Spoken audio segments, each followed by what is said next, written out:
My name is Matthew Castiglione. I am a lead with San Francisco YIMBY Action here.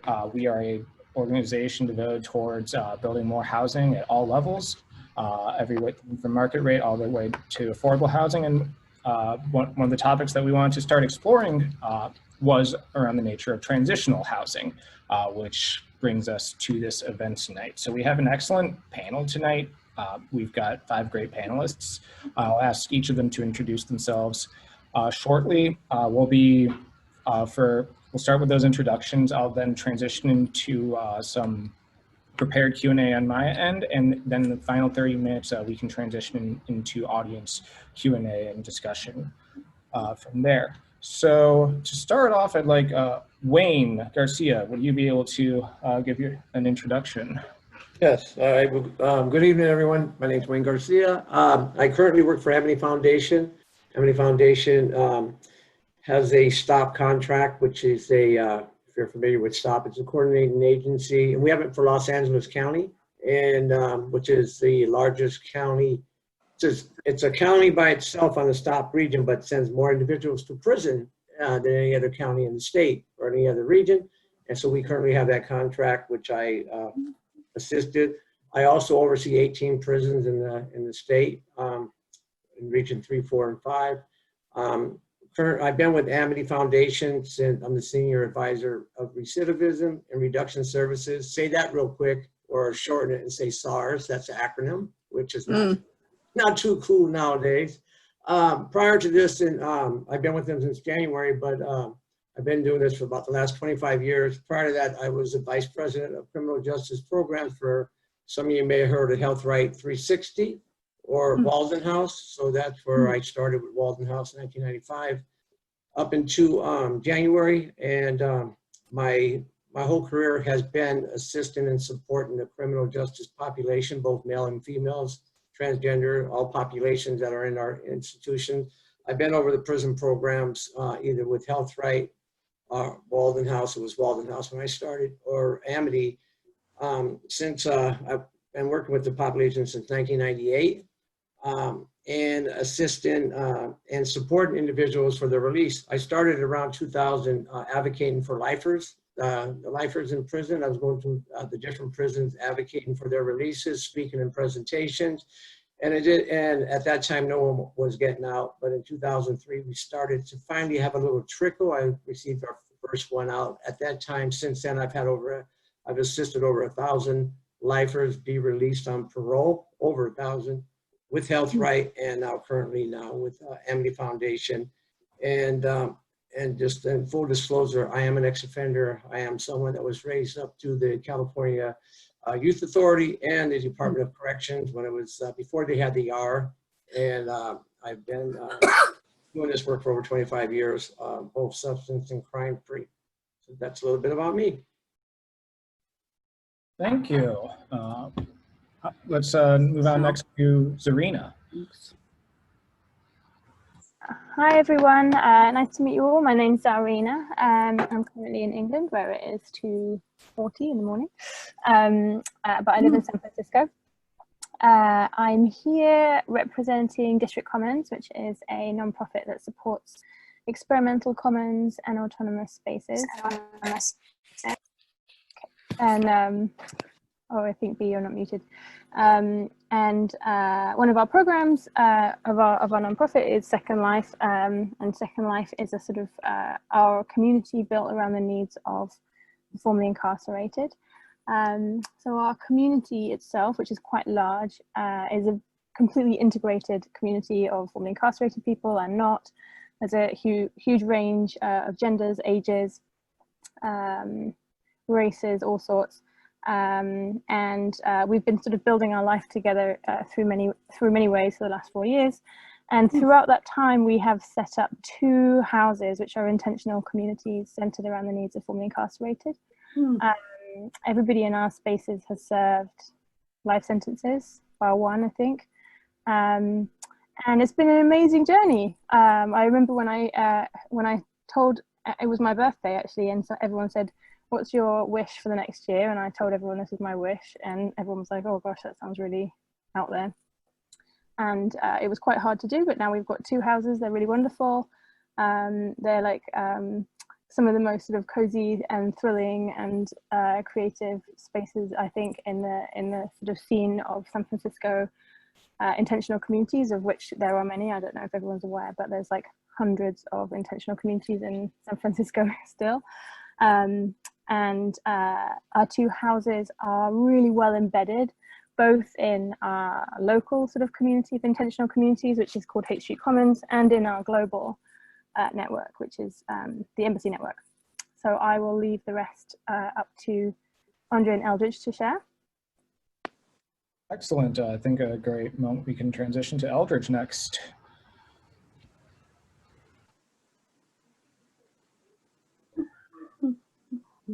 You're mute. Okay. Good evening. How's everyone doing this evening? Good, good. Great. I'm Eldridge Cruz, formerly incarcerated, did 29 years in the California Department of Corrections for multiple crimes.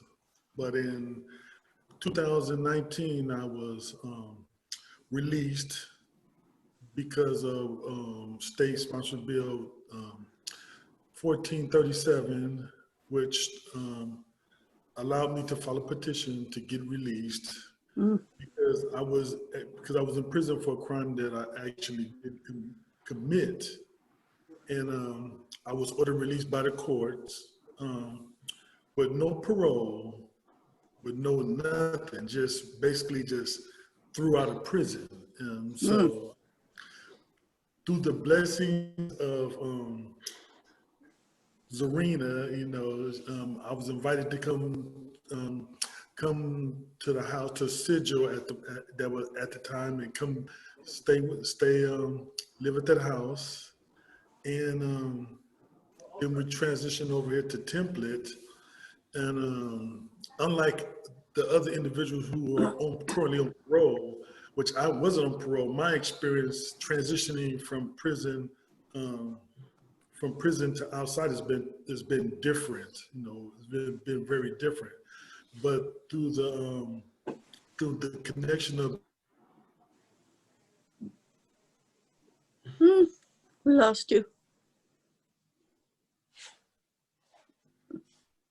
Oh dear. Eldridge, your voice just cut out, unfortunately. real, There it is. it's Eldridge, been, could you back up just a few sentences? Your voice had unfortunately cut out, but your voice is back now. okay. Yeah. What did it cut out at? Well, let me just be brief. Your transition, you said Yeah. your transition was different from many of the other people in the house. Yes, You were because just starting to explain that. I'm not on parole. Right. So Right. I didn't have the restrictions that parole places on a person who's just getting out. But yet and still, I also didn't have the help. I didn't have the support that transition housing offers a lifer who's just getting out. You know, mind you, after almost 3 decades in prison, to just be tossed out basically on your own. That's an experience in itself. But through the support that I've gotten from Zarinah, B, Sambal, Bird, Aaron, from the community, it has made my transition a very positive experience, and I would like to share that with you guys tonight. So that's my story. Thanks. Thank you very much, Eldridge. We can move on to Andre next. Andre, would you be able to give a quick introduction about yourself? I sure can. Can you hear me? Yes, we can. Okay. My name is Andre Gwinn. I was sentenced to 29 years to life for the crime of attempted murder. I served 25 years literally in the inside of the California Department of Corrections. I was released on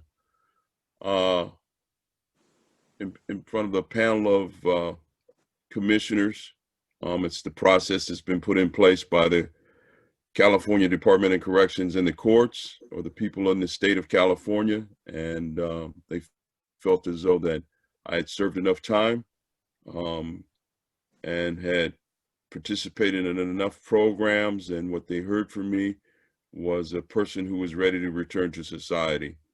Upon my release, I went to a program referred to as 890 up on Hayes Street here in San Francisco. That particular program was instrumental in my transition, as well as I stayed out at Treasure Island and went through their process, and eventually, while at the parole office, Bert and my parole agent had mentioned to me about this young lady named Zarinah, and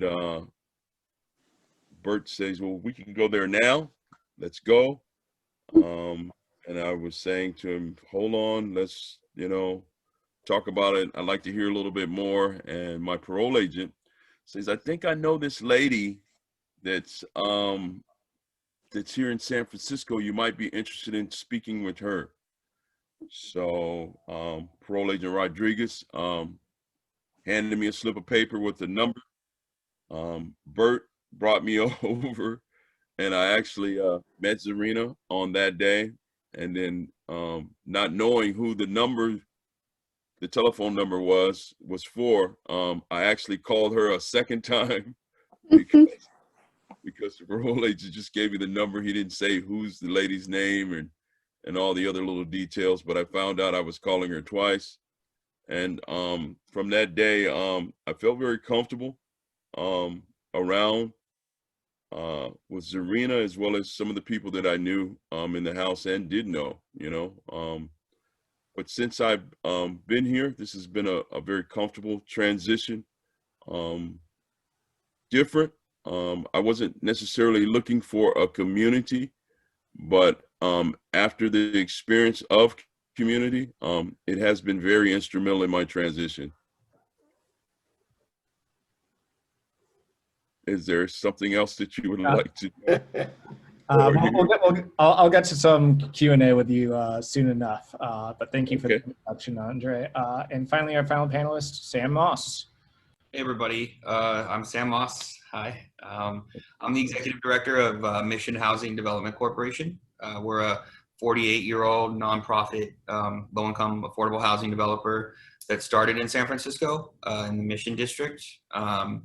We have properties all over the city, but we do focus on the Mission District, and we have built from the SROs and formerly homeless individual housing to all the way to family and senior housing, and we've got about 1,000 units in the pipeline right now. Honestly, I'm just honored to be on this panel. I feel like I should shut up and let the real experts talk. Thank you for having me on. I really appreciate it, though. Thanks. This is great. Thanks. Thank you, Sam. All right, so I'm going to transition into some prepared questions on my end, and then around 7:30 we can transition to audience Q&A. So first, I'd like to start with Wayne. You used to work with a company, HealthRight 360. Could you first explain a little bit more about HealthRight 360, who they are, and what eventually, what your experiences there were, and what eventually led you to your current role at Amity Foundation? HealthRight 360 in San Francisco, like I said, well, first, I came out of San Quentin in 1995, went in there, graduated from a Walden House program as 815, not 890, 815, and, went out and I continued and I was helping with an alumni graduates, and then about 9-10 months later, they offered me a job and I came back. Walden House and went on for years and under that name, and we got fully involved in the criminal justice movement, especially in 1995. We opened our first, actually in 1994, we opened our first program in county jail called Sisters in San Francisco County over on Bryant. And then in 95, we opened it in CRC. Then we started to explode. And was a wonderful experience. And like, as I mentioned earlier, my whole niche and mission is to help the criminal justice population. You know, I don't believe that a person for 2 seconds of a bad choice in their life, that their whole life has to be penalized for it, you know, and that's why they still make, in this smart world of phones and what we're doing right now, they still make erasers with pencils with erasers on it because people are going to make mistakes. These individuals such as Eldridge and Ondra, you know, they're testimony that change is possible. And this is what it's all about. You know, this is what it's all about. So Health Right 360, their name changed in 2011.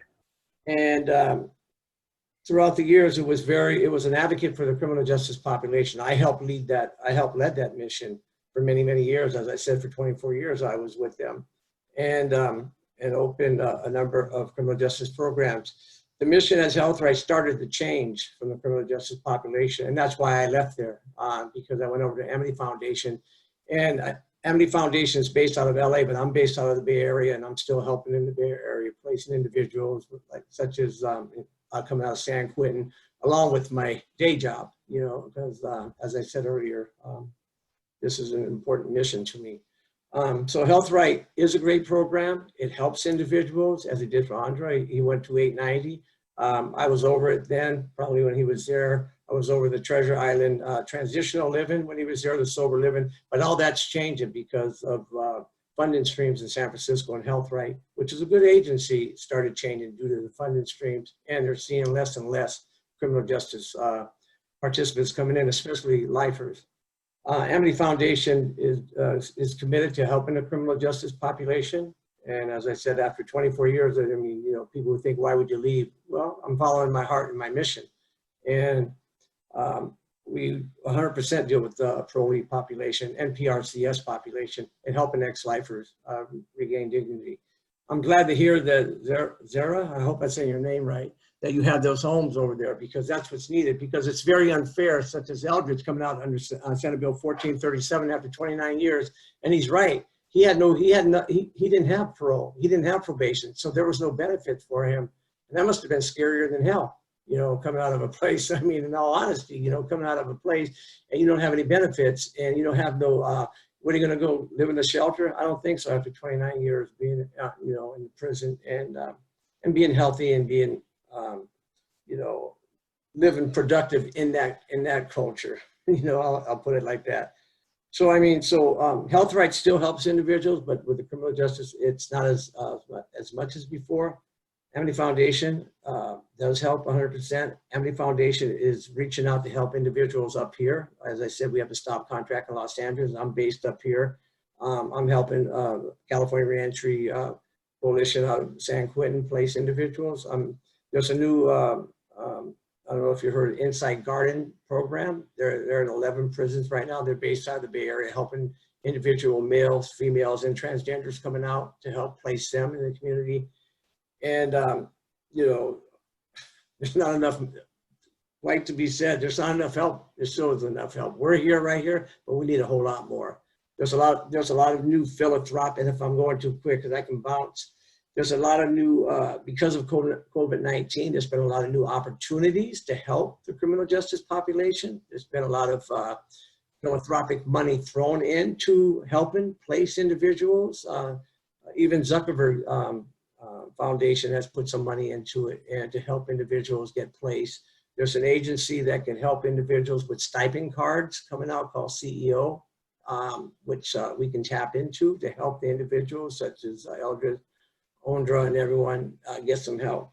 But the bottom line is they need suitable housing in a safe neighborhood, you know, where they're not going to be set up or they're not going to be, you know, targeted by authorities, you know, to have any police contact and set up. So, I mean, I hope I answered your question. There's a whole lot that needs to happen, and we still got a whole lot of work to do. Absolutely. One thing I just wanted to drill in on, you mentioned that there were some funding changes that had gone on that have made things a little bit more difficult. Would you be able to elaborate on that some more? Yeah, so throughout the state, there's 6 regions, there's 6 stop regions. First of all, for anyone that's on active parole, all right? So if they come out, you're on active parole, And unfortunately, Geo Corporation, they have the one in Region 2, but I mean to help for placement and to put in residential or outpatient or transitional living. So, I mean, you can tap into that.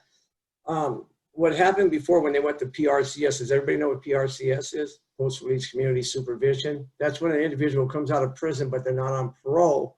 And what happens is they go by their last case, they were sentenced to prison. So you could have had violence on 2 or 3 commitments, but if your last case was a car theft, you come out, they consider you a low-level offender. You don't go on parole, you go on probation. It was under Assembly Bill 109 that passed, I think, around 2010 in October.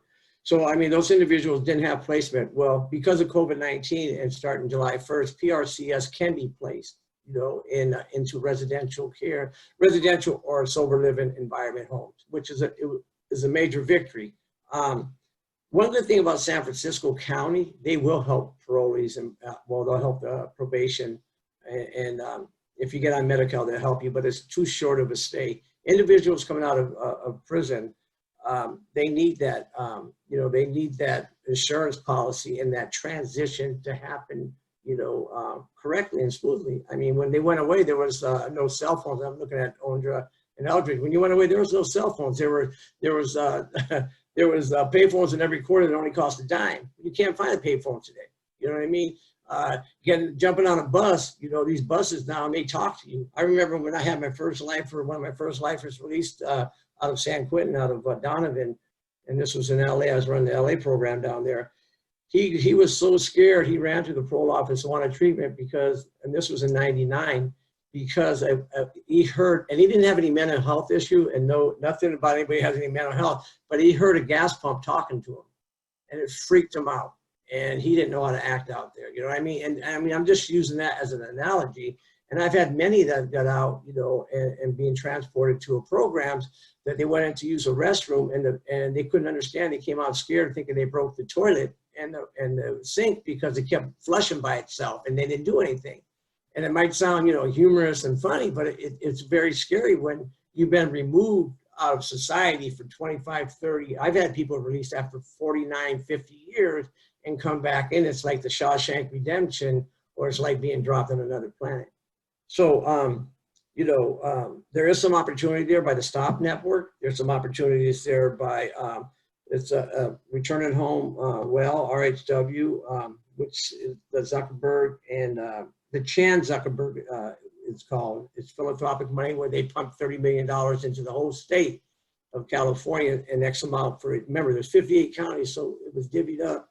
But there's opportunities, you know, basically, you know, with CEO, Center for Employment Opportunities, which are giving out stipend cards, and they started in February and March. And if you're doing anything productive, and you came out of jail after January 1st, they'll give you a stipend card. They're in phase 2 right now, where it can be up to $1,500 in 3 months. That will help for a jump start on, well, I mean, the Bay Area housing is very expensive, but it's a start that can help you out, you know. And I recommend that everyone that comes out that has a criminal justice history go to the Department of Rehabilitation as a state agency, because they do qualify, because incarceration is considered a, disadvantage and a disability, where there are services there by the Department of Rehabilitation that will help anyone that's come out of incarceration. So, I mean, there's many different things. I mean, you got to keep looking. You got to keep looking, and we got to have advocates. You know, we got to have advocates. San Francisco, you know, there's a lot of resources that can help. Some of you might know individual with the Recovery Network. You know, Joseph, so I mean, we just have to tap into it, man. But there's money there, but there's still a lot that needs to be. There needs to be a lot of consideration, and it needs to be opened up where we can start having better housing in better areas, except SROs in the Tenderloin, or, you know, in areas that are hot, you know, and that could trigger individuals, that can lead to an unhealthy lifestyle and possibly reincarceration. Thank you for that explanation. I'd like to move on to Zarinah. I'd like it if you could tell us more about your experience with opening a transitional home, what led you to opening a place like Sigil, and what that experience was like. Yeah. So first of all, I should say everybody, like I said, everyone in our house is served life. So they've all had to do a sort of mandatory amount of time in GEO or one of the sort of state facilities. What was it like? It was really hard. I was very surprised. So first of all, I had to overcome sort of the cultural issue. And I remember when I first said, you know, I think it's time to set up a community house for formerly incarcerated people. There was a lot of sort of balking and people sort of being like, well, like, isn't that going to be dangerous and all these kinds of things. And it was interesting. I think the way that it worked for us was that we built our community before we built our house. And so there were these relationships that existed already. And these were sort of, you know, genuine friendships. And so that made it a lot easier. When it came to setting up the houses, it was very hard. So we had quite a lot of sort of financial backing to begin with. And I put sort of a proposal forward, and, you know, some of the people on this call came and did some of the first rounds of going to see houses with me. And, you know, we had quite a sort of lofty set of intentions for sort of 13-bedroom house and so on and so forth. And I just could not persuade a landlord. You know, no matter how much sort of English charisma I had and how much sort of, you know, fluffing and what have you, they just always went with someone doing something a bit more normal. And, you know, we've got a good track record of setting up intentional community houses. We have, you know, a solid presence in the Bay Area. So it wasn't through lack of sort of reliability. It's just, in the end, no landlord really wanted to let me manage who was going to be in the house. They wanted to know exactly who was going to be in the house. They wanted to know, they wanted to do criminal, they wanted to do background checks. They also wanted, I encountered a lot of houses, I don't know if this is legal or not. I encountered a lot of landlords who wanted everybody in the house to earn 2x the entire rent on the building, which is extraordinary. I mean, you know, and at the time I'd sort of asked all the guys, like, what do you think people can afford to pay when they come out of GEO? And the sort of consensus was around $1,000 all in. Most people need like 1 month free and then $1,000 all in.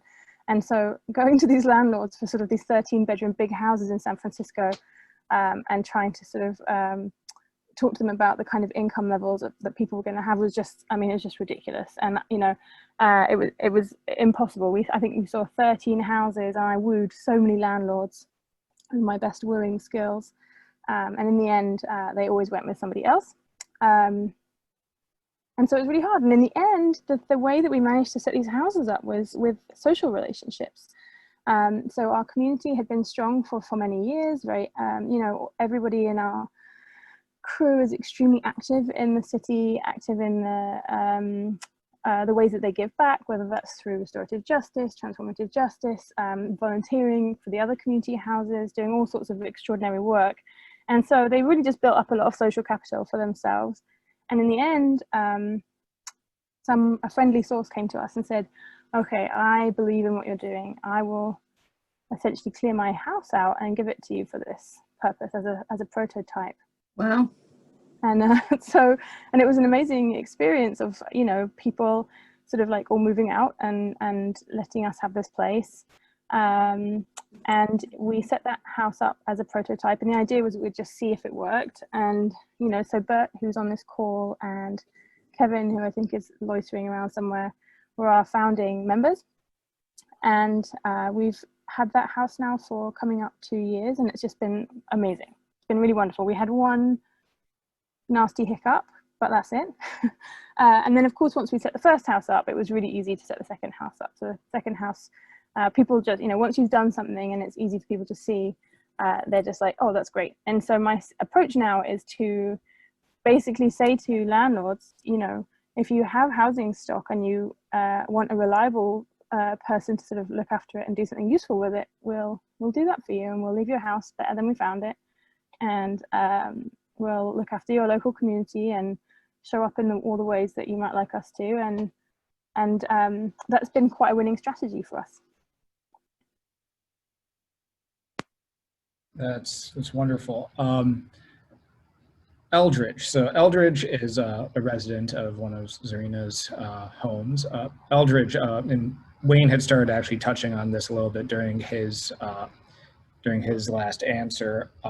You said you had been released without parole, and you're just kind of released out there. I was hoping that you could tell us the story of what that experience was like and what led you to the Embassy Network, and how they were able to support you during that like very sudden, shocking time. Okay, well, well, my release, because like I said, I put a petition, I filed my petition on December 31st, 2018 for resentencing, and for a whole year, it was a fight with the DA in Los Angeles about what they was going to do.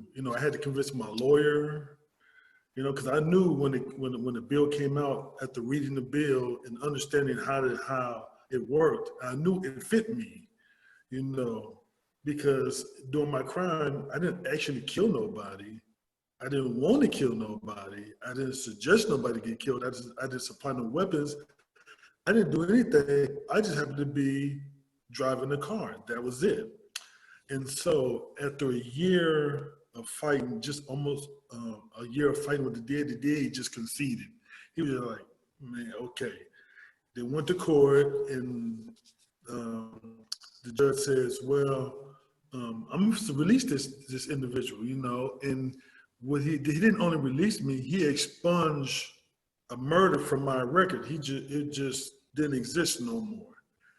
And he said that I was going to be released. Now, this happened on a Thursday, and I was out on a Tuesday, the very following Tuesday. So this is how fast this had happened. And my lawyer, he understood what was going on. I told him that I did not want to go back to Los Angeles, because that's where I'm from, Los Angeles, California. And I said, I didn't want to go back to Los Angeles. I said, because I'm not the same individual that I was when I got locked up. And I don't want to go back to that same environment again. I'm a new person. I want to start my life off new in a new place, with a total new beginning. And that's exactly what happened. And hitting on the story that Wayne was talking about, when I got out, they took me to the train station. I was looking for a phone to make a phone call, and I couldn't find a phone. They didn't have no phones nowhere. But I had read stories that if you ask someone to use their phone to make a phone call, that they'll let you make a phone call. But when I got out, I'm looking on the platform, I'm looking both ways, and everybody's in their phone. They looking at their phone. Nobody's paying attention to me or nothing. They just in their phones. So I'm walking down the platform, and I see one guy. He just got through with a phone call. He was about to put his phone up, and I walk up to him and say, "Sir, I need to ask a favor." He's like, "What is it?" I said, "I just got out of prison from doing 29 years, sir, and I need to make a phone call." He was like, "Sure." So what's the number? So he dialed the number, and he handed me the phone. I was able to call a friend's mother. She came and picked me up from the train station, from Vacaville Fairfield train station. So she came and picked me up. When I got to her house, I called my lawyer, was talking to my lawyer. Initially, I was supposed to go to a place in Santa Rosa. I was supposed to go to a house in Santa Rosa. But he said that had fell through. So now she was scrambling trying to find some place else for me to go. And so he was calling various people and asking various people for help. And through that, a guy named Marvin Munch heard about my situation. And he called my lawyer and said, "Hey, I'm gonna go over there and see the guy." And so my lawyer called me and said, "Hey, this guy named Marvin, he's gonna come over, he's gonna see you, and he wanna talk to you and listen and let me know what happened." So he came over, and we sat and we talked to him. He told me his story that he had did 40 years for crime that he did not commit, and he had been released. And so what he does, he goes to San Quentin, and he picks up guys who are getting released, and he like tries to get them on their feet, try to help them out. Because it so happened, he gave me a cell phone. This is the very first cell phone that I had, and he gave it to me. I still got the same cell phone that Marvin got for me on my first day out. And so they had me going to a 7-day shelter in Oakland. And after we got through talking, Marvin said, no, he said, you're not going there. So he said, let me make a phone call. So he said, I'm gonna call the embassy. My first impression was the embassy was, he supposed to call an embassy? I'm thinking he's talking about a national embassy, international embassy. I'm like, okay. So when he called, so when he dialed the number, and his voice came on the phone, hello. I said, fuck, he did call a fucking agent, embassy for real. Because of her voice, I was like, oh shit. I said, he called the British embassy? And so he was talking to her, and he's like, yeah, Zarinah, I got this guy, he just got out, and he needs a place to stay, and he's like, and Zarinah said, sure, bring him on over. I was like, he said, you're going to San Francisco tonight. I said, huh? And that's where I wanted to go. I wanted to go to San Francisco because San Francisco is a place that I believe that has opportunity for someone like me. I mean, because I believe that San Francisco is the financial capital of the West Coast. Hey, it's very diverse, it's very culturally aware. And what better place for someone to start off than in San Francisco? As opposed to LA, where I got to deal with the violence and all the other stuff that comes along with living in LA. So we got on the freeway. It was my first trip going over the Golden Gate Bridge, and I was like looking at all this scenery, seeing the city. We pull up to the house, we come upstairs, and one of the first person I see was someone who had done time. And it was William Palmer. And I said, hey, I know you. Then I seen Aaron. I said, I know you too. Bird, Kevin, and these is all guys that I had seen that I had done time with. And I was like, wow. And immediately I felt a sense of comfort, because I knew these individuals. We may not knew each other like personally, like we was real buddy, but we knew each other, and that sense of comfort, it was very relaxing for me.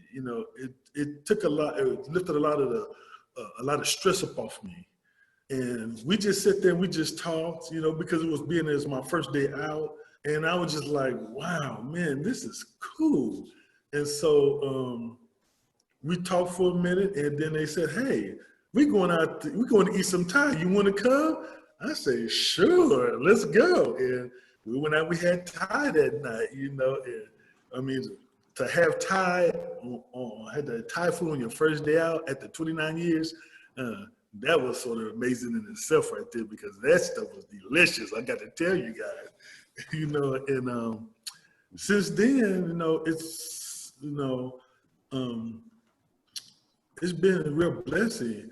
But I have to say that, if I hadn't prepared myself for coming out, because I worked hard, took classes, victim awareness, anger management, childhood trauma and abuse. I took Alcohol Anonymous, Narcotics Anonymous. I took just about every class that it had offered.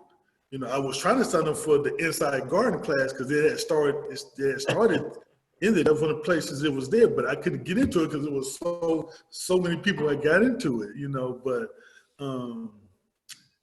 it took a person to go through what I went through.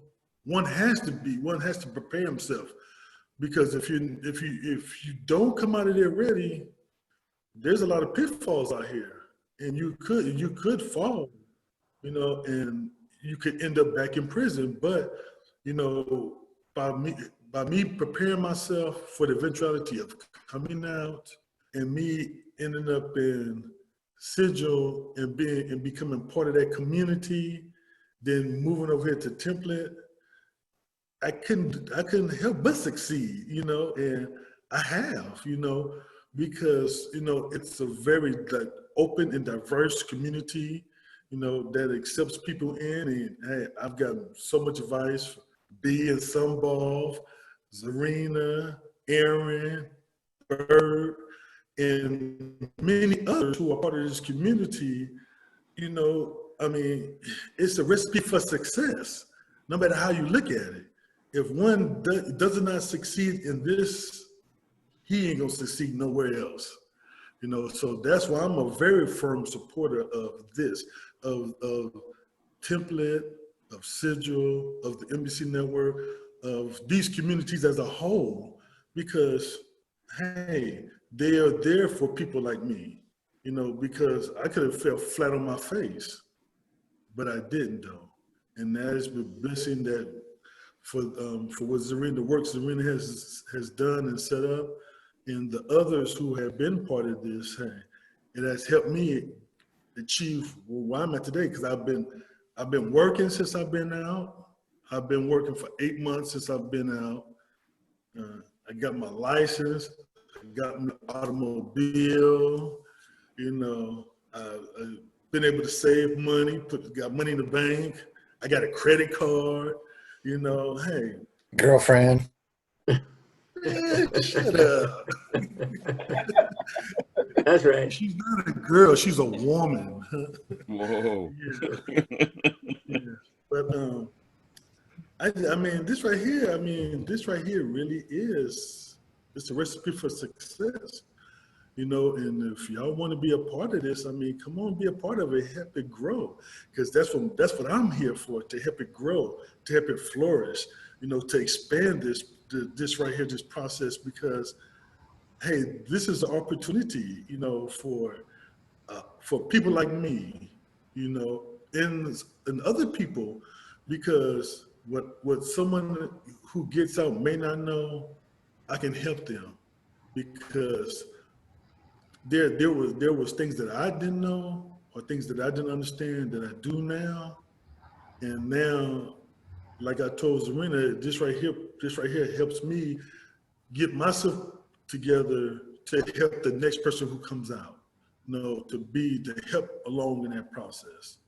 And the more of us that can do that, hey, the better off this will be. Thank you so much, Eldridge. That's it. Such a wonderful, wonderful, heartwarming story.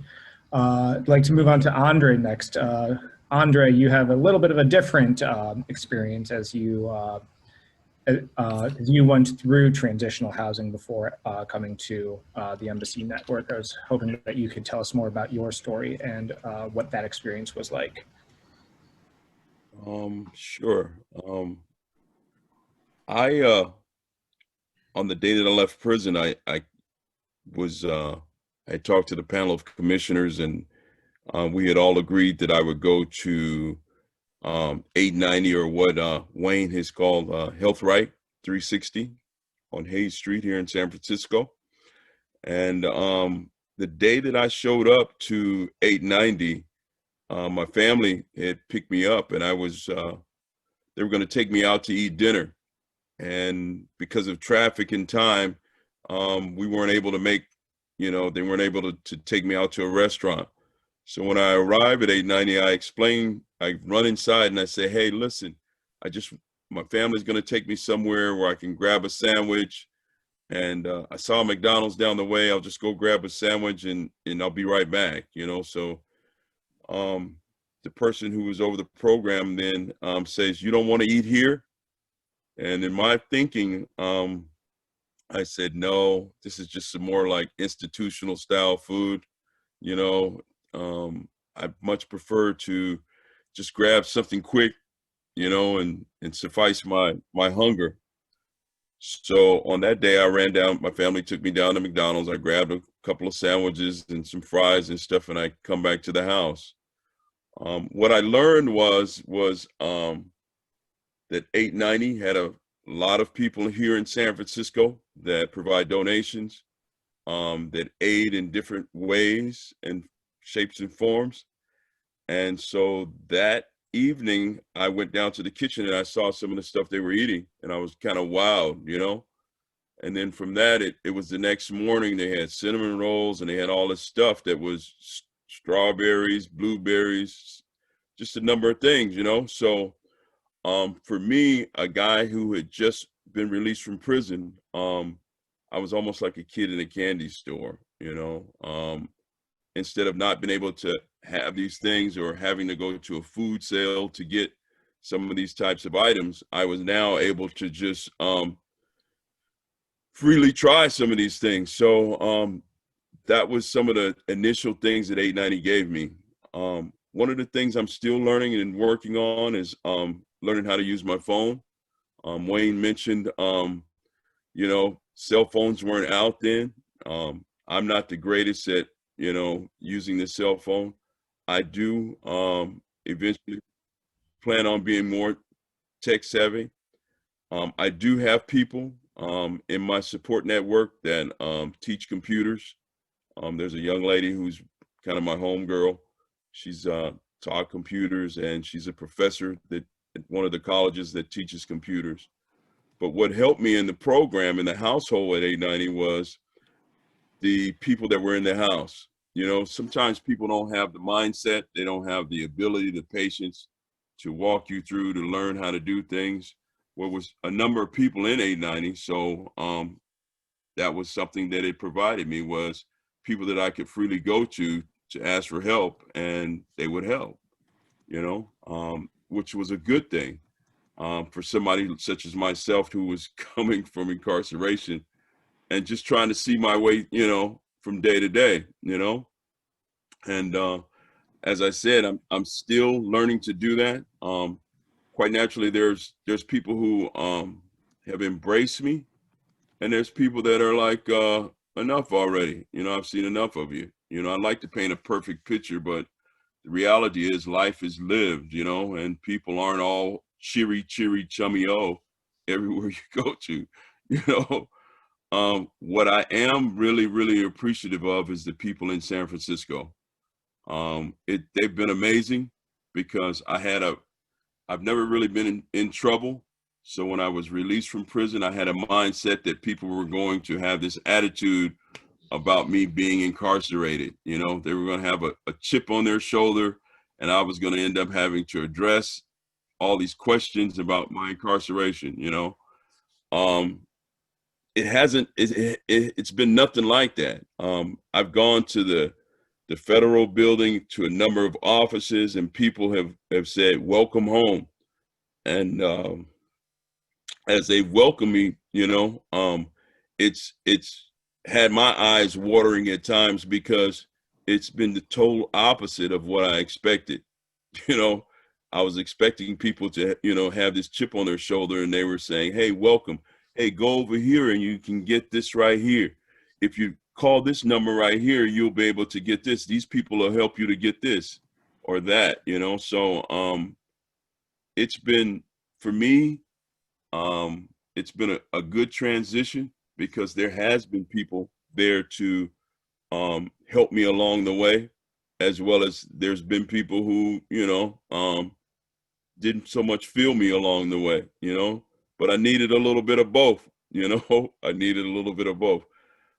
What this particular situation has done is through the 890 system. After I left from 890, I went to Treasure Island. Treasure Island had a community center that was there and available. They had a number of resources that they provided. The people of there that were at the community center were very instrumental in my transition, because there was a construction program that was offered there. There was a truck driving, there was financial classes. There were a number of different type of classes that were just available for you to participate in your own time, you know. And the people there were really, really interested in helping. It wasn't as though that they were questioning or wondering what you went to prison for, or, you know, kind of had an attitude or a position that they took, but they were really, really interested in your success and you having continued involvement in the program, I still talk to a number of the people that are out there. Upon leaving 890, Treasure Island, there was a time period that I was supposed to spend in 890 as well as Treasure Island, and my time had come to just about a halt. So as I had said, I just happened to be at the parole agent's office, and I was talking with a guy who lives near me, and Bert was actually having a conversation with him. And whenever I arrived back and turned back to engage in a conversation with them, he mentioned, he goes, "Oh, hey man, I'm sorry. I didn't mention to you, you know, about this person, Zarinah, in this house that he was living in, you know." What ended up happening is like I said earlier, he had mentioned to me about coming over. You know, it's going as far as, hey, you can hop on back of my motorcycle and I'll drive you over. But it was two of us, so we ended up getting a ride over and meeting Zarinah and having lunch. And that was really cool. I don't really know Zarinah. I've talked to her a few times, and the conversations we've had have always been genuine, polite, productive, always trying to be helpful, never attitude or anything that's, you know, where you just kind of go, wow, I question this person, you know, and what their intentions are, you know. It's been her intent has truly been to like aid you in whatever it is that you were trying to do, you know, and to make me feel comfortable. And since I've been here, I really have, you know, felt that that's the way she's always really kind of treated me, which was important, because if you don't like where you live, then you're going to want to raise up and get out of here, you know. The other thing I probably want to say is the fact that my parole agent was comfortable with me coming here, and knew who she was, kind of told me something. And we've had conversations about that. He actually came over, was able to see where I'm staying at. And what I have liked while I'm here is that we've been doing little things around the house. It hasn't been assigned duties, you know, where it's been like, you've got to do this right here, you know. It's just been everybody's just chipped in, and, you know, when they had time, they just did it. And I really have liked that. I know these guys from my incarceration. I know Bert from an Al-Anon group that I was participating in. He was there. I know Aaron, he was in my AA group. I participated in AA, NA, and a bunch of other programs, man.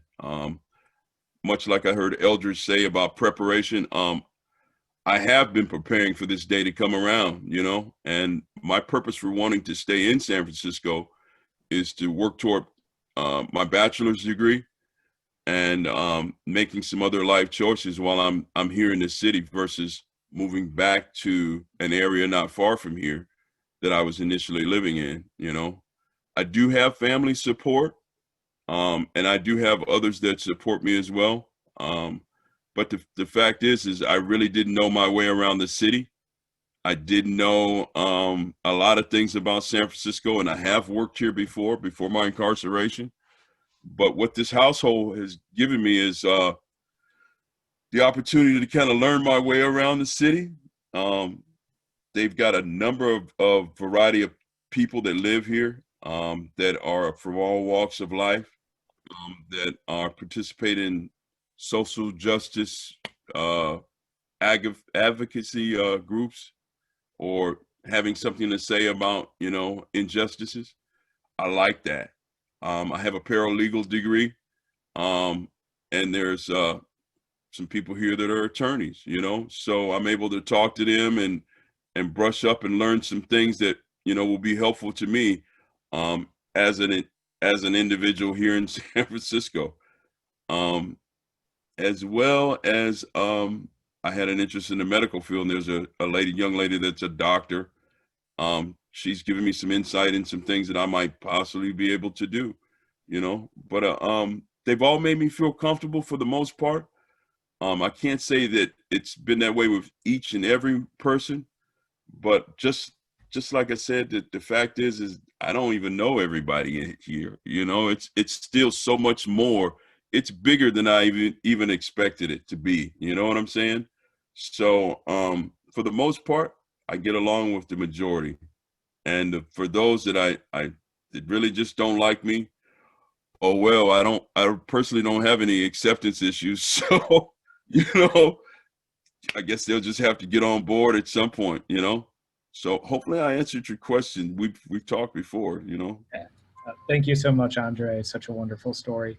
I'm going to ask Sam one final question on my end, and then from there, I'm going to open it up to audience Q&A. I also have some backup questions as well if people want to hear those.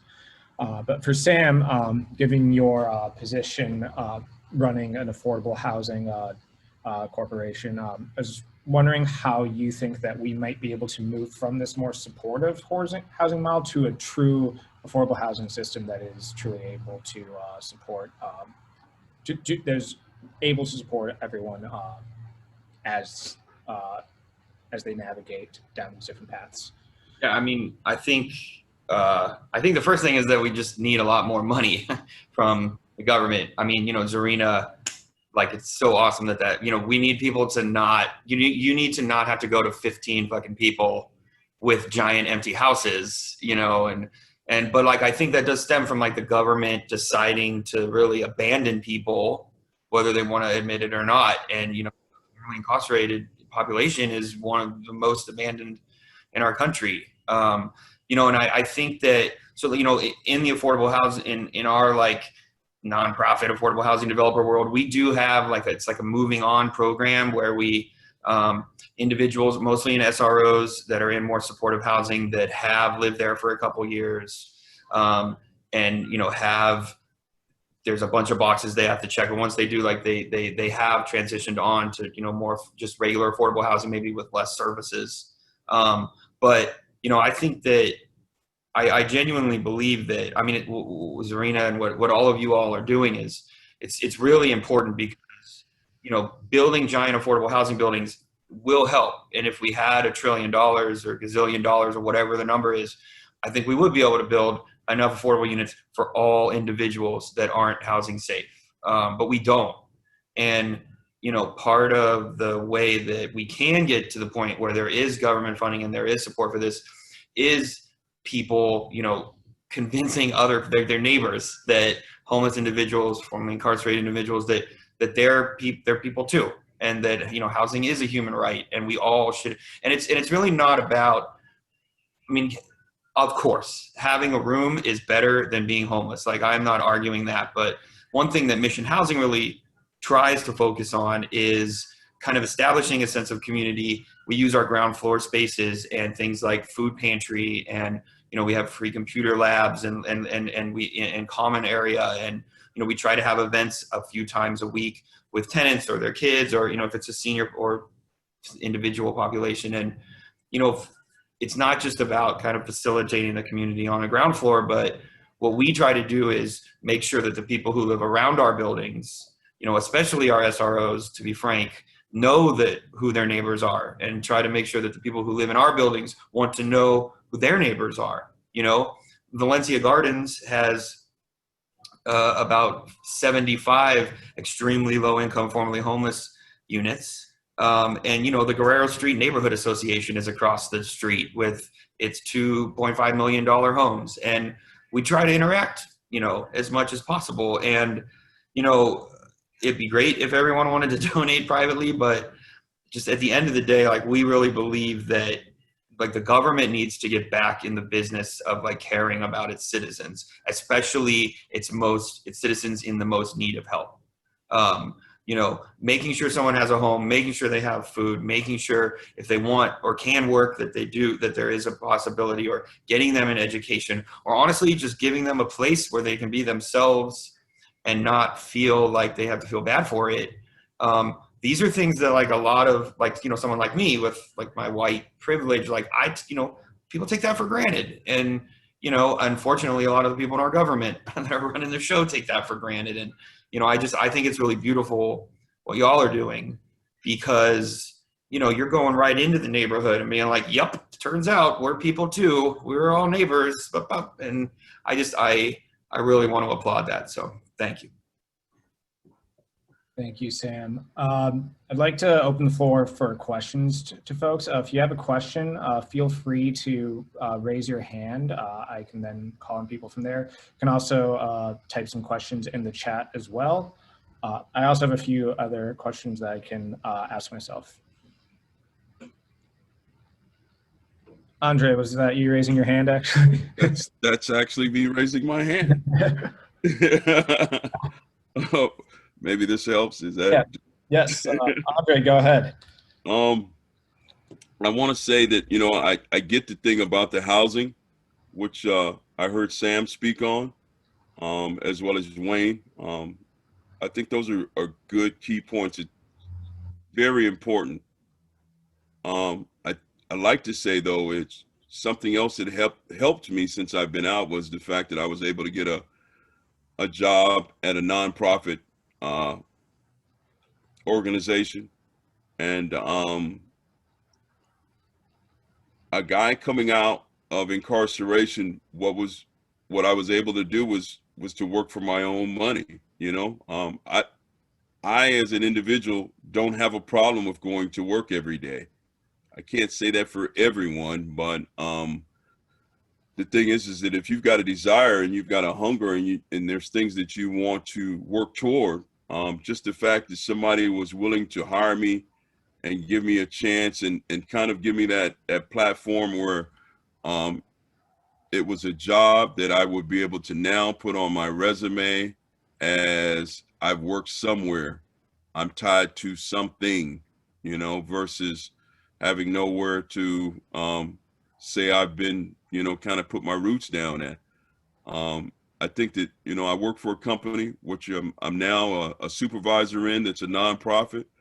It's not a big, huge company, but the thing about it is everybody, for the most part, has really been helpful there and embracing those who were formerly incarcerated, you know. So I just wanted to put that out there because that may be something else that Sam, yourself, Wayne, and others might want to include in the decision of whatever it is that the housing issue is that you're trying to, you know, if a person really wants to make it and they have the opportunity and that there's that window there for me to, you know, get a job or help me to get established, those things are important too. Real quick, at 890, when I was initially there, one of the things that was very helpful was the fact that we were able to sign on and get GA. So for me, being able just to get a little bit of money and then kind of progressively, you know, reestablish and learn how to spend money, because during my incarceration, the actual paper money changed. You know, currency now wasn't the bills that it used to be. It had changed into something else, you know. So and even now most people use debit cards and credit cards and things of that nature. So some of those things were just important to me, and I just wanted to mention those, you know, to the panel so that it could be equated, you know, or included in the thought process as well. Yeah, I think this is an excellent point. Andre, you actually work for one of the construction unions and local 67, if I remember correctly. Actually, I'm working for local 261 now, and I also work for a company called Urban Alchemy as a elevator attendant supervisor. And that was the nonprofit that I'm now a part of that was very instrumental in my transition, providing me with that job, you know, that opportunity. So I just, like I said, you know, it's a nonprofit organization. But the thing about it is that for those who aren't either educated or don't aspire to do certain things, just that job just that opportunity to start working and getting your feet wet and doing something until you can decide, okay, this is something that I want to do, you know, or I'd like to try to go get a job at Target or at BART or at the Muni or whatever it is that, you know, you want to do. That nonprofit really did help, you know. Absolutely. And for something that YIMBY is often familiar with, but some folks that are newer to this might not be. One of the big drivers of high housing prices that we have here is that there is an overall shortage of people working in jobs like yourself in construction. Right. I think this actually would be a good point to transition to Eldridge, actually. Eldridge, you work for the Five Keys Navigation Center, which for those who are not familiar, this navigation center was involved in a pretty high-profile fight just last year, where YIMBY actually organized in favor of building this navigation center on the Embarcadero. The locals, there was a pretty loud group of people who were very angry about this, organized against it, but we were able to get this built, and it's great to see that you currently work there. I was hoping that you could tell us more about your experience with that. Well, when I first got out, I got a job working for Five Keys within in less than a month. I was working for them after I got out. I went to interview over at the Embarcadero Navigation Center, and it's been an experience. You know, dealing with the homeless is sometimes it can be very treacherous ground. You know, because they're a feisty bunch at times. You know, but working for Five Keys has been a blessing because it has allowed me to. It has allowed me to save money, to, first of all, let me join the workforce again. Let me become part of the workforce, you know, to get my feet wet in the community again. And it's been a very humbling experience at the same time, because I would tell guests who live there that I'm a paycheck away from being in the same place you at, you know, because in the beginning, that's just what my position was. I could have been easily one of the guests sleeping in one of them bunks, you know, in the shelter, you know, because technically I was actually homeless when I first got out.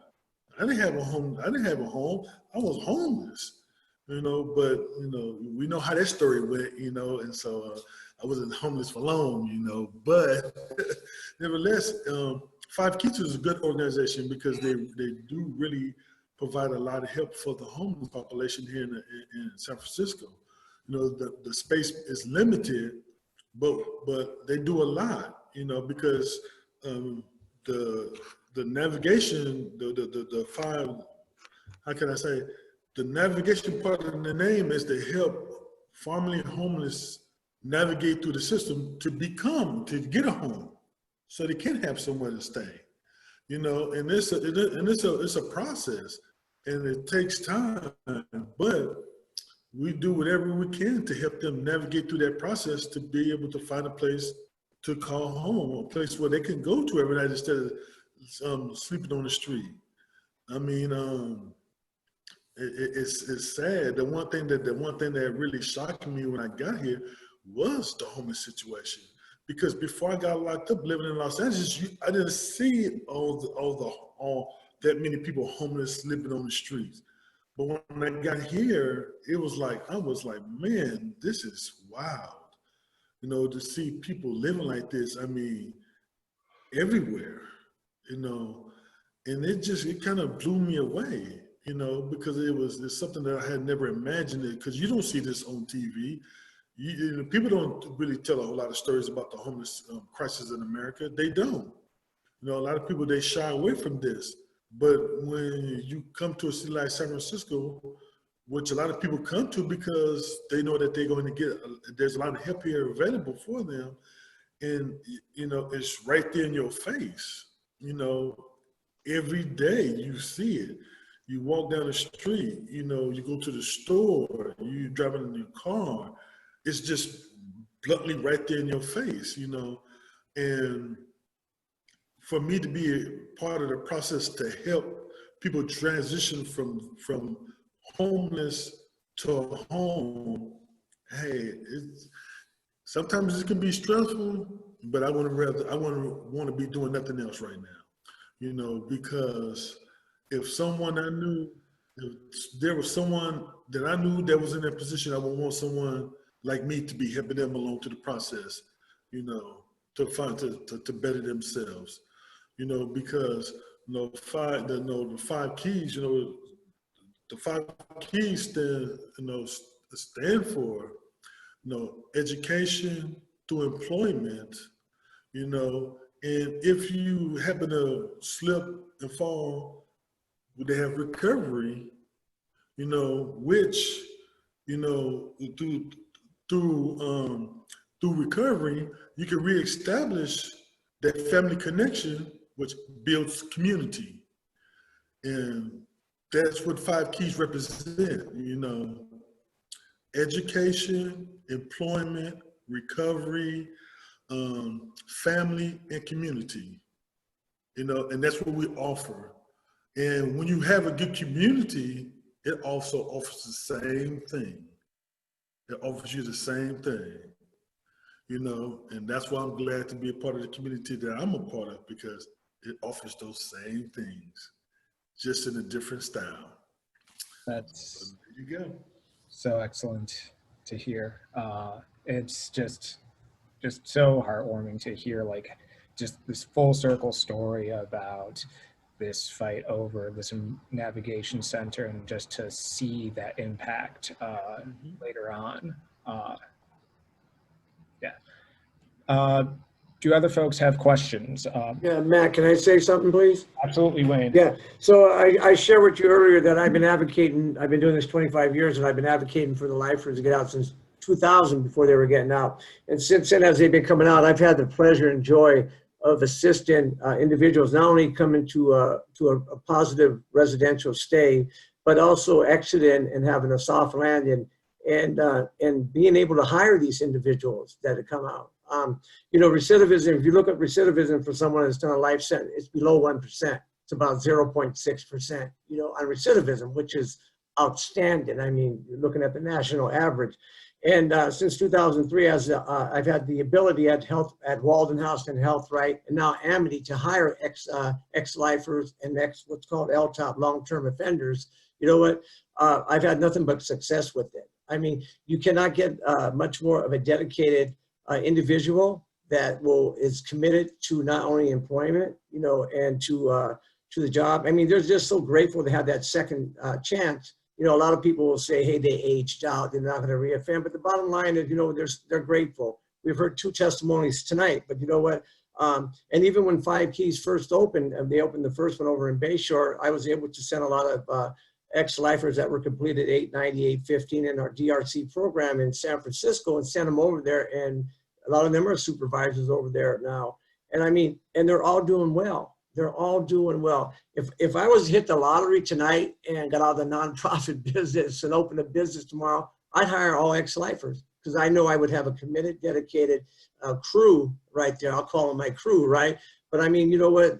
They got your back. They got your back. And they, you know what? They have, I've been, I can count on one hand throughout the years, and I've said I've assisted way over 1,000 individuals on successful transition that had a life term come back in both Los Angeles and San Francisco programs, and in other counties too. But I can count on one hand how many have let me down, and that's outstanding. So I mean, they're coming back.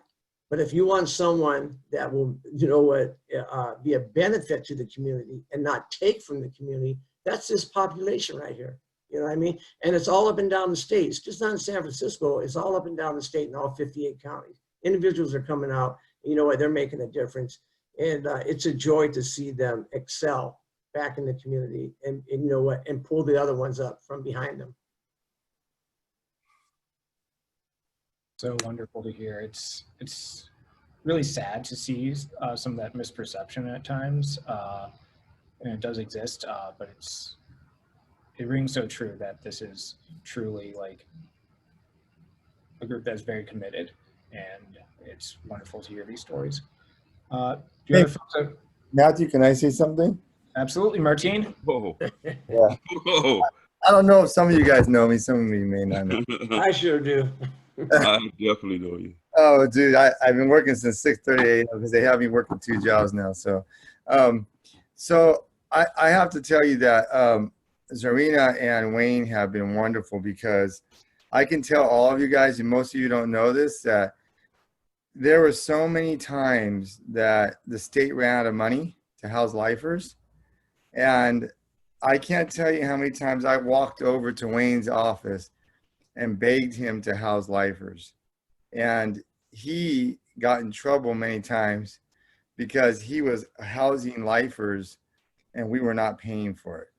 And I was so blown up. I can't even tell you how many times I called this guy on the phone and he said, "I'll make it happen, Fig," or I'll keep that lifer on the island. I don't want him to be homeless. And then Zarinah came along. What Zarinah's done has been amazing too, because she's kind of trying to fill in a gap and a void, because housing is tough in San Francisco. And Matthew and I spoke on the phone one time about this. I think I connected Wayne and him. But it's going to get rough for housing, and it's going to get even worse, because with this COVID-19, I mean, they're cutting their budgets left and right. Like Zarinah said, to try to get extra housing for people is almost impossible. We lost a house in Oakland that housed lifers, and it's going to be a challenge. So, just so everybody knows, I mean, if you're able to find housing, we always try to tell everybody when they come out, you better start looking for housing when you come out, because there's no guarantee that a program is going to be able to lift you up anymore. So, times are going to get tough. So, but I really want to say I appreciate the stuff you do, Matthew and Wayne and Zarinah, and all the lifers know I care about them a lot. So I think they probably heard me talk enough. So anyway, I just want to say thank you all for everything you're doing. Well, thank you, Martine. Do we have other questions? I have a few myself, but want to give the floor to others. Andre? I just wanted to it's not so much a question. I was surprised to see Fig real quick. And aside from that, I wanted to say something in regards to people like Wayne and Zarinah. Zarinah's never been to prison. So for her to have the attitude that she has, and kind of the passion to be standing in the gap, so to speak, is really interesting.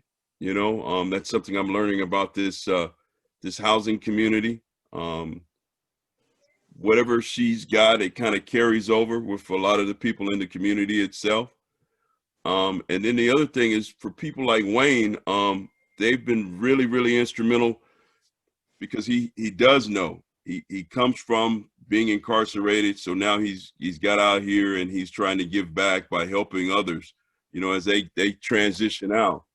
And for me, the reason that people such as himself are important is because they kind of know where we're coming from and where we're trying to kind of go to. So they've been helpful in that sense of, for me, learning computers has been something that I am and do have to overcome. There are people presently who laugh and giggle and so on and so forth, but there's people like Wayne at the Success Center and a number of other places who are right there, and they understand that guys, that life has changed on the outside, and that guys need help to just take steps toward overcoming some of the disabilities that maybe somebody else got. And there's been a number of people in the health right who have been superb, man, of just kind of helping me along the way, or helping someone else along the way, because they understand and they were incarcerated as well. you know, so there's a bond there, even though that we weren't personal friends, but the guy knows me from seeing me on the yard, so he knows what my position is, and the fact that I'm really trying to get this and to succeed, you know.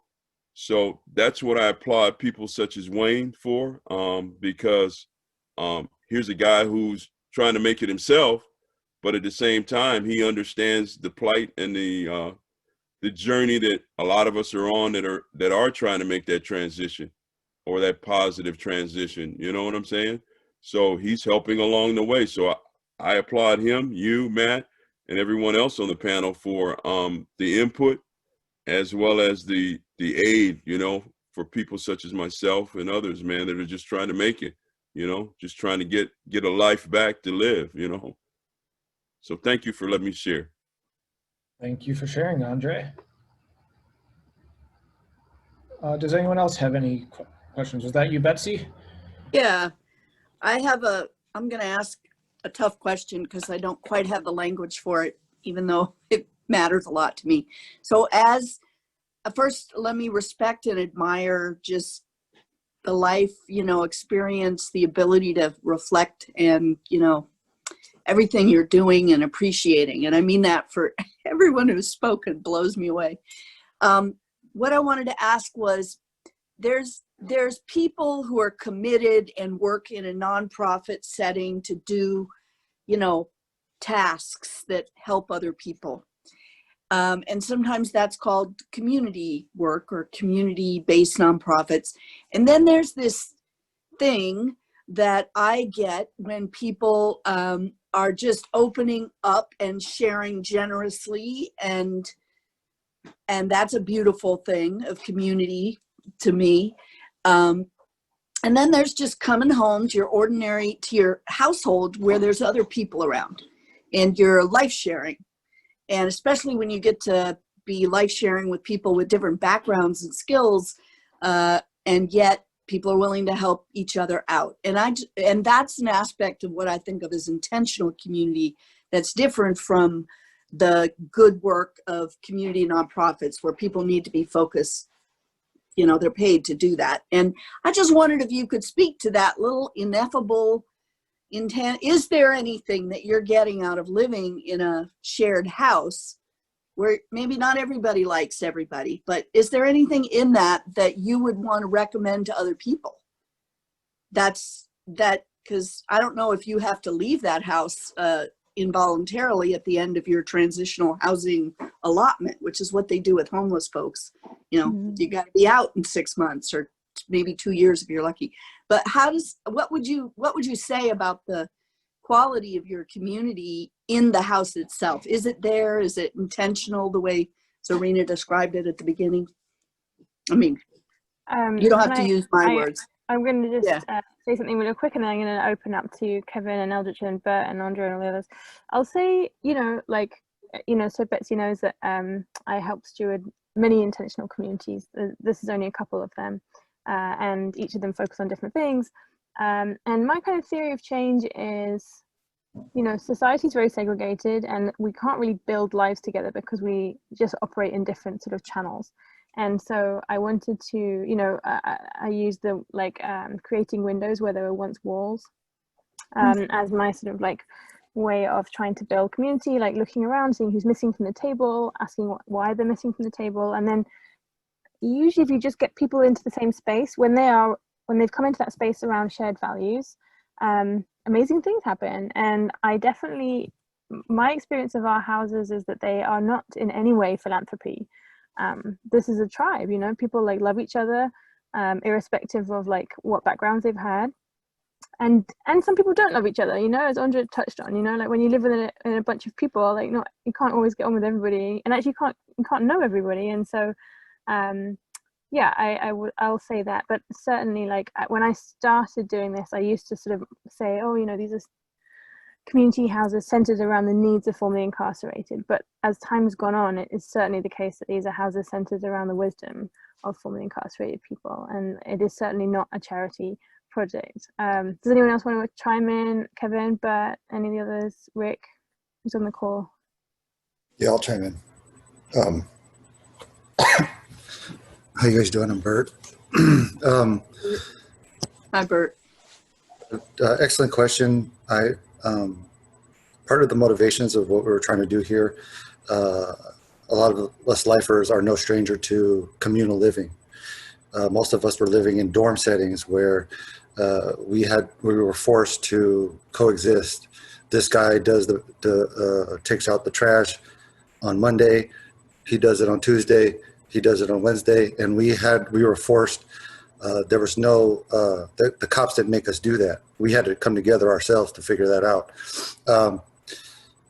The thing that we were learning, trying to recreate that is that now we want to come together. We want to do each other's dishes, and we want to cook with each other. We want to make dinner with each other.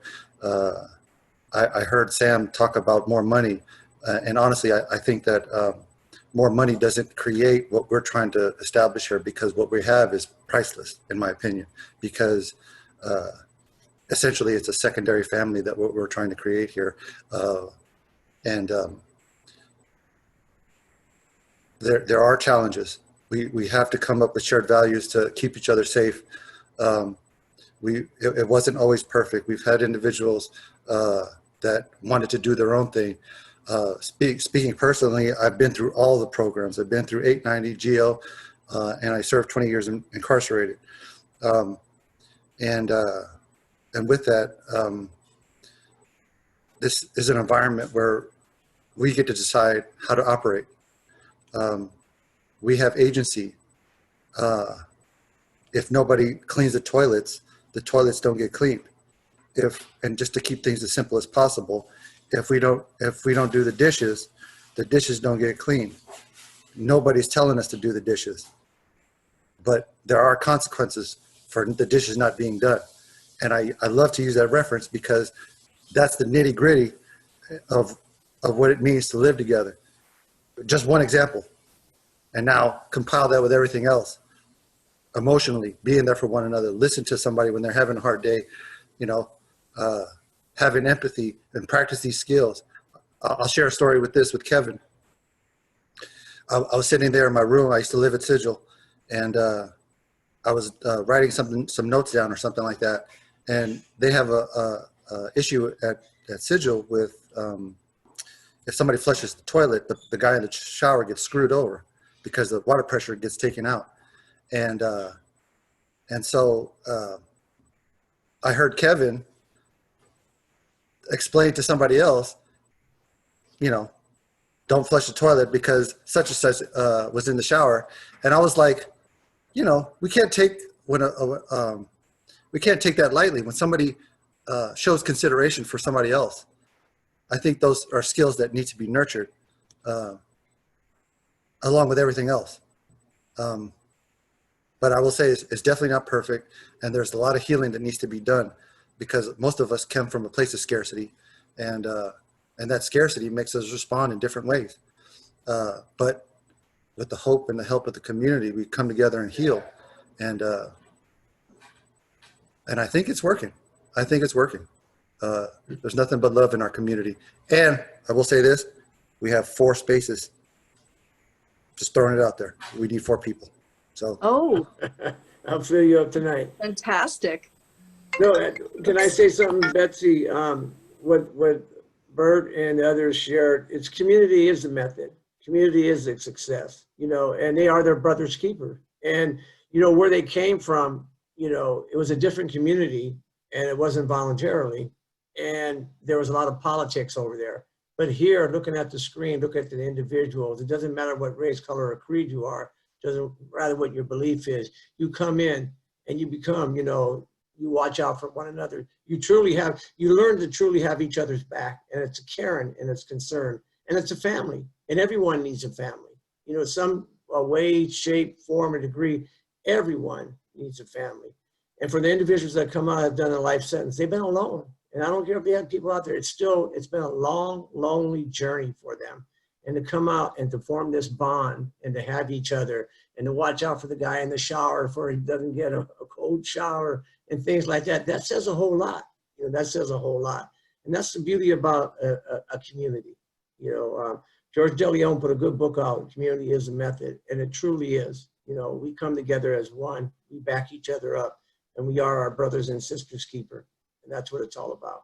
It's a special love that you formulate, that, you know, and looking at someone's history, it doesn't, you know, it think, wow, how did this happen? But you know what? It all happens because of the bond you create in that community. It's a beautiful experience. It really is. Such a great story. We are past time. I want to just give everyone one last opportunity to ask any final questions. Awesome. Well, I wanted to thank all of our panelists, Sam, Zarinah, Wayne, Eldridge, Andre. This has been absolutely terrific. Learned so much, such powerful stories. We will be posting this on YouTube at a later date. Please feel free to reach out with any questions and please join YIMBY Action. We are a membership supported organization. You can go to yimbyAction.org/join. To join, we also have volunteer memberships available as well. So again, thank you to everyone for coming out tonight. This has been such a wonderful, wonderful. Thank you. Thank you for Miss the you guys. opportunity. I miss all you guys. Andre, nice seeing you, my brother. Nice seeing you too, Fig. I hadn't seen you in a while. Wonder what happened. I miss you guys. Represent, Martine, represent. Right on, baby. Hey, I miss all y'all. Thank you, everybody. It's been a pleasure. Stay safe. Everybody be safe. All right, guys. Bye-bye. Fight the spike. Fight the spike.